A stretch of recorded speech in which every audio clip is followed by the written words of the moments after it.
You see, they told you ICE was finished.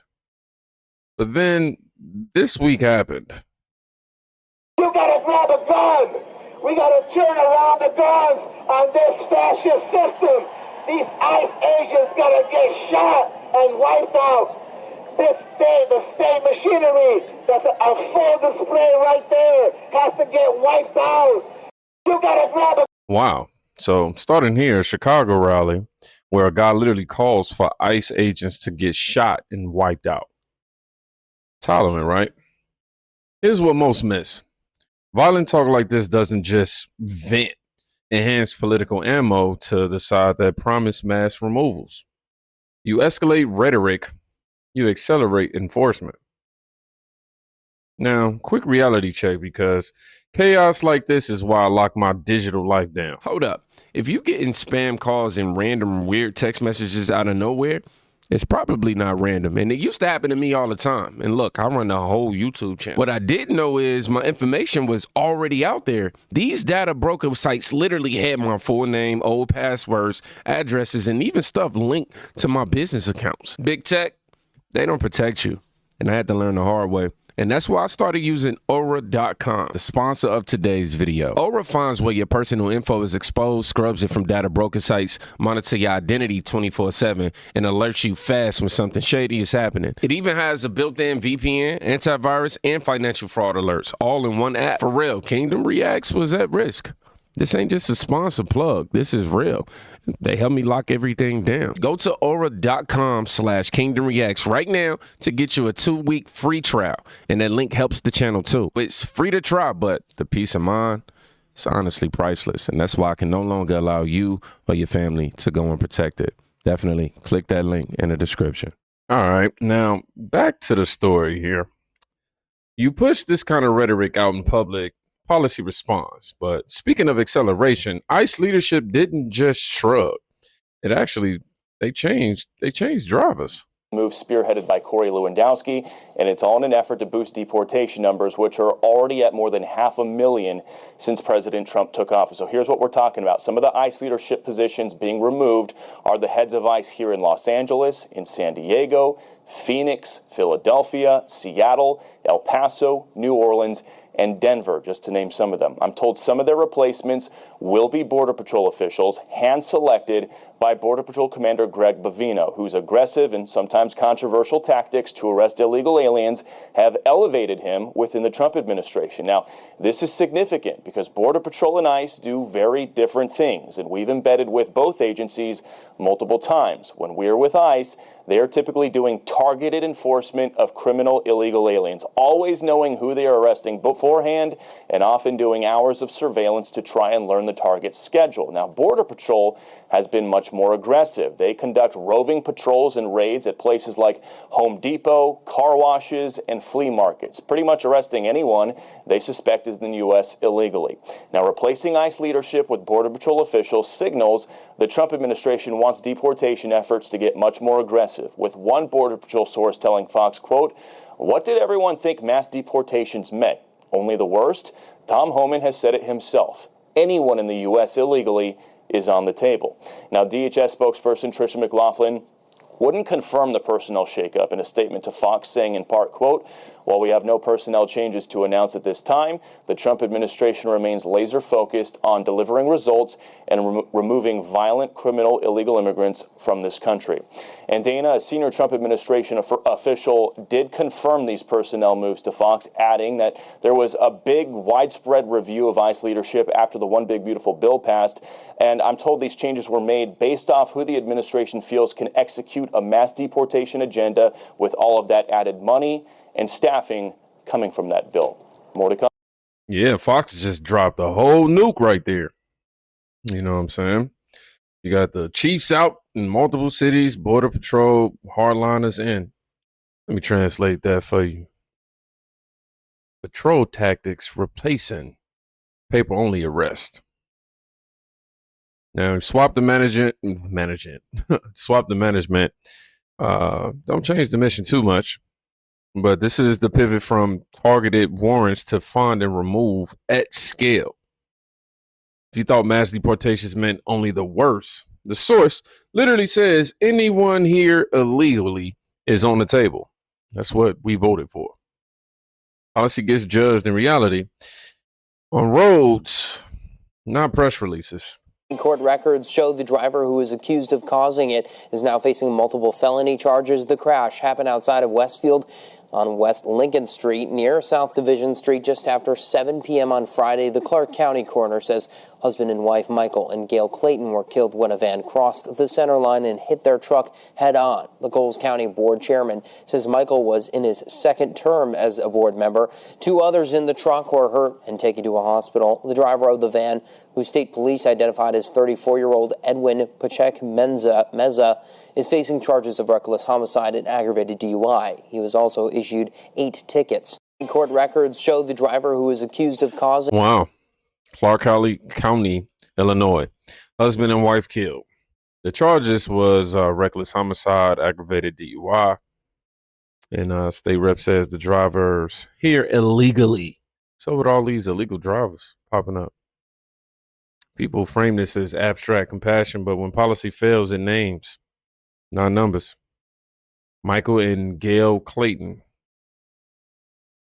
Voters move when tragedy has a zip code. And when you add intent to impairment, you get fear fast. Shows what Aurora police say was the suspect's vehicle following his victim before shooting him.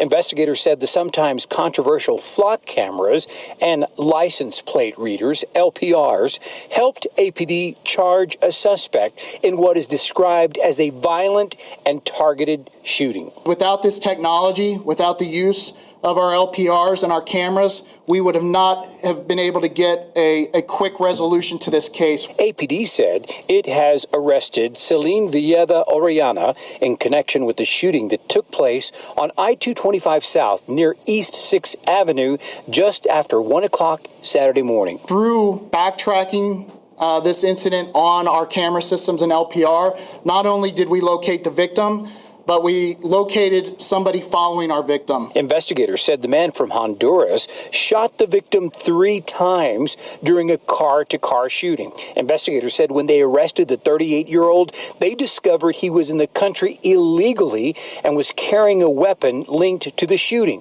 APD says they turned Orellana over to ICE, which said Orellana had been deported twice and had previously been arrested by Denver police for sexually assaulting a child. Aurora, Colorado. Police say a 3-time deported suspect stalked and shot a man on I-225. They tracked him with license plate technology, and ICE takes custody. Notice the pattern, though. The tools activists hate, flock, LPRs, are exactly what closes these cases. If you ban the tools, you keep the predators. Now, I want you to watch what happens when ICE and local police work the same scene.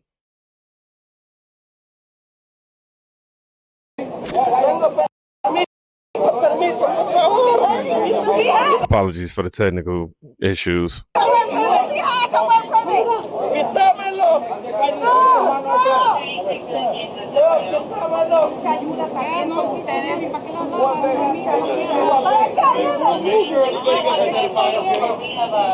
Years at their federal office. Por favor, quítenmelo. No. Por favor, quítenmelo. Escucha, por favor, no. Tengo mis papeles, yo tengo mis papeles. Ok, habla con ellos. La muchacha tiene los papeles de ellos.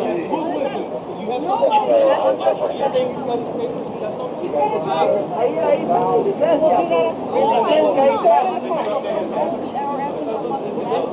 Ahí está mi licencia. Muchacha, ahí está mi licencia.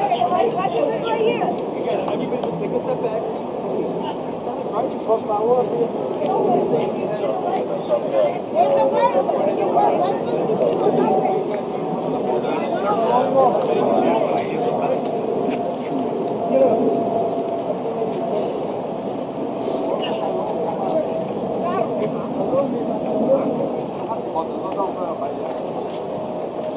195 some out of there.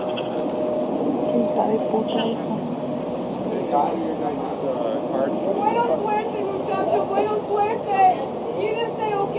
Pinche hispana de mierda. Hasta que vas a salir así,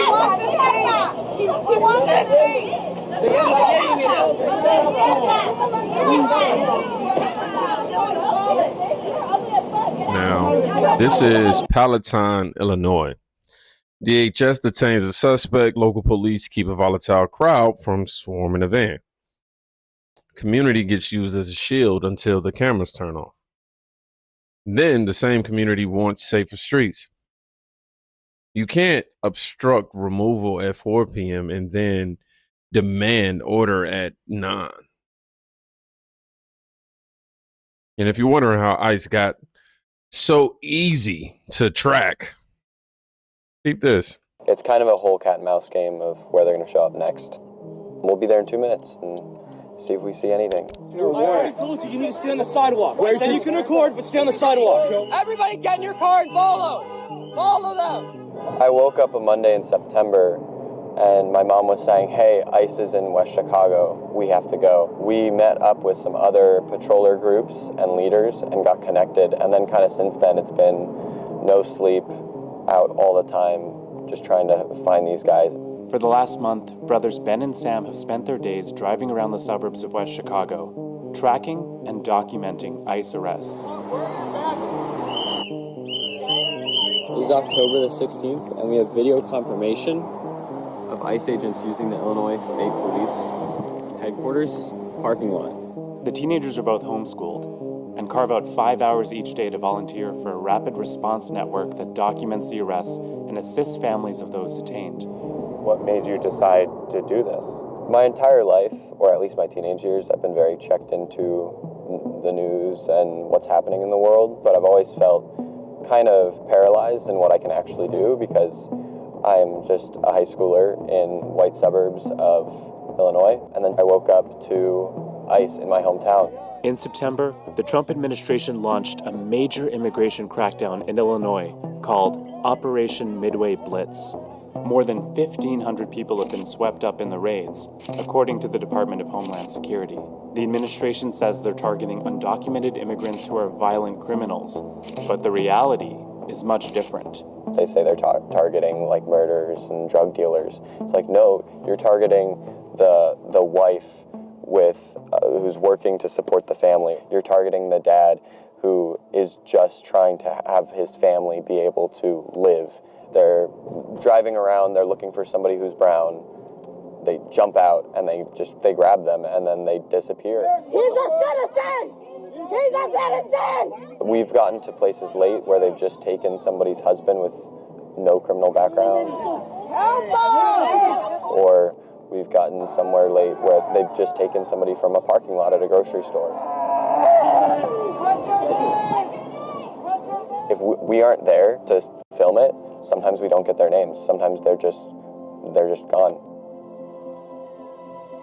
So we're usually looking for out-of-state plates and like bigger SUVs, usually pretty clean looking and newer.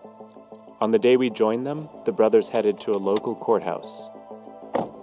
Earlier today, there was an arrest made in this parking lot, and there's another guy coming from the community for a hearing, and we're just hoping that if ICE shows up, it can all be documented. We've seen them come to courthouses like this and just grab people and intercept them and arrest them with no probable cause of anything. Many immigrant families in the area are now afraid to leave their homes, worried that running simple errands could result in being stopped by ICE and even detained. And for good reason. The U.S. Supreme Court recently issued a temporary ruling allowing ICE agents in Los Angeles to stop people solely based on factors like their race or accent. So the man who has a court appearance here today just arrived with his family, and they've asked that Ben and Sam, as rapid responders, escort them into the building because ICE was seen here earlier today.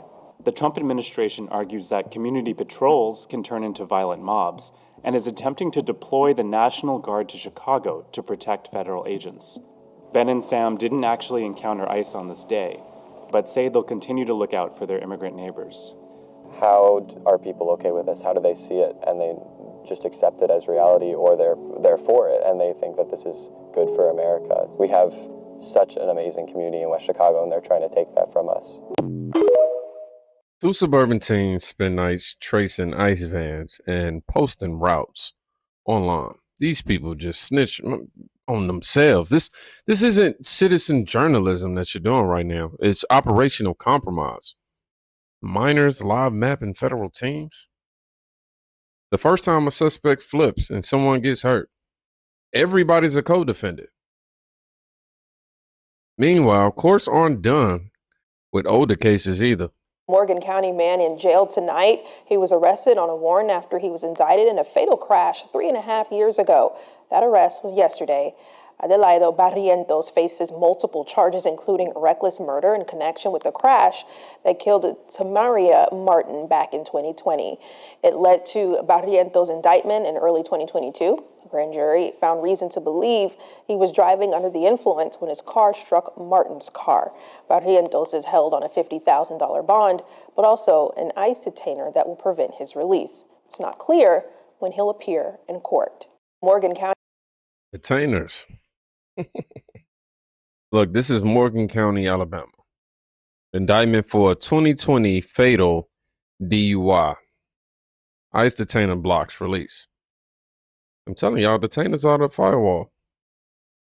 Yeah, that firewall with sanctuary, and these defendants don't wait for trial. They poof, vanish, disappear. So what does a legal second chance actually look like? Let's look. I gotta see, bro. I gotta see how you doing. You the only other black person out here. I just wanted to ask you, why is it important for you to be out here today? I was just trying to get some food. I feel you. Roadblock. Yeah, no, they've been doing this for like, what, since 11, I think? But yeah, no, you just out here for the food? I don't know what this shit is. How tall are you? Like 6'3"? 6'6". Damn! KLG. Give me a pardon, though. Hey, okay. Hey, Trump gave him a pardon? Trump gave you a pardon? Yeah, because the Democrats put me in jail and shit for some bullshit. They put the drugs in my neighborhood, and Trump, pardoned all of us, gave us a second chance and shit. How about I say, talk about that. How have you been doing since he gave you that second chance? And I've been standing up for, the average man out here fucking up, and you don't get a second chance in your life, Yes, sir. So. Anything you want to say to Donald Trump? Because he may see this. No, Trump just working hard, doing this thing. We're all proud of him, And is there anything you want to take to the other side that doesn't see it from your side? Just being Christians and learning, life, you only gonna live one time. This is weird. I've never seen no stuff like this. This is my first time seeing protests. I'm from a small town. Where are you from? Florida. Okay. I'm from Georgia myself, so yeah, I get around too. But no, that's all, bro. You're the only black person I've seen, so I just wanted to come talk to you right quick. That's dope as hell that Trump gave you a pardon, brother. Stay safe out here. Trump pardoned Boga Candle. That's what I'm saying.